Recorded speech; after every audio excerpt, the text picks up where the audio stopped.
War did not come to Westeros with men. In the dawn of days, the children of the forest fought the giants. But neither race sought to destroy the other, or lay claim to the continent. They couldn't. The children hunted and fought with dragon-glass arrows and spears, and the giants had only the branches they pulled from trees. Nor could both races fill more than one of the 7 kingdoms of today. Then the southern deserts coughed up a new race, the first men, who had crossed the narrow sea over the Armored Dorn.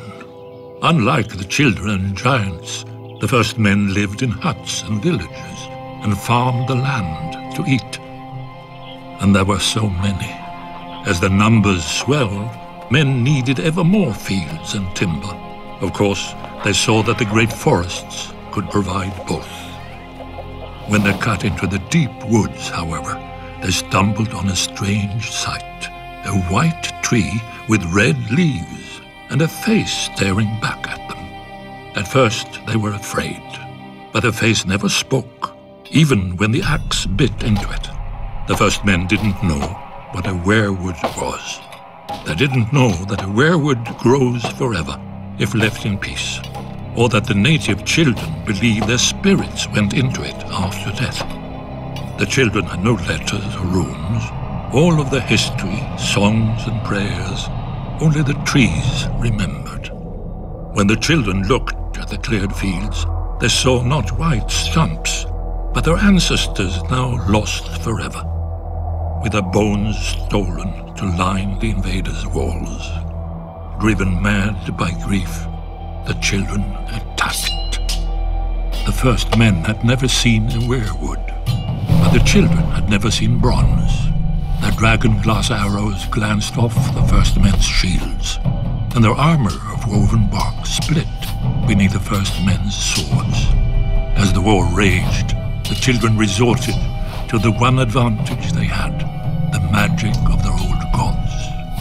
Their green seers enlisted dire wolves and snow bears, cave lions and eagles, mammoths and serpents. In return, the first men cut down and burned every weirwood they could find, fearing that the children would spy on them through the faces in the trees. The children became desperate.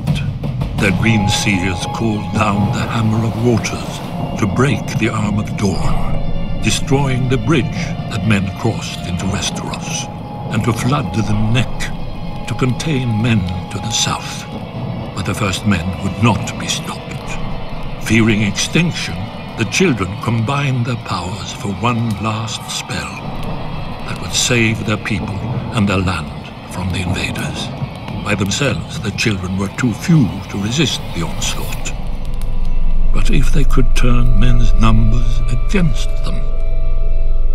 After hundreds of years and untold death and destruction, the wisest heads of the children and the first men finally prevailed. The children couldn't win this war, and the first men didn't want to win, fearing the cost of victory. Heroes and rulers on both sides met upon an isle in the God's Eye to form the pact. The children gave up all the lands of Westeros, save for the deep forests, and the first men swore that they would no longer cut down the weirwoods. Thus ended the Dawn Age and began the Age of Heroes. Yet after the dawn must come the night. The great evil that the children unleashed in the war returned centuries later, and only an alliance between the children and men defeated it. Now it comes again, when the children are a shadow of what they were, and men have long forgotten. But the trees remember, and Brandon Stark must learn. Or, as we watched the first men, so we will watch the last.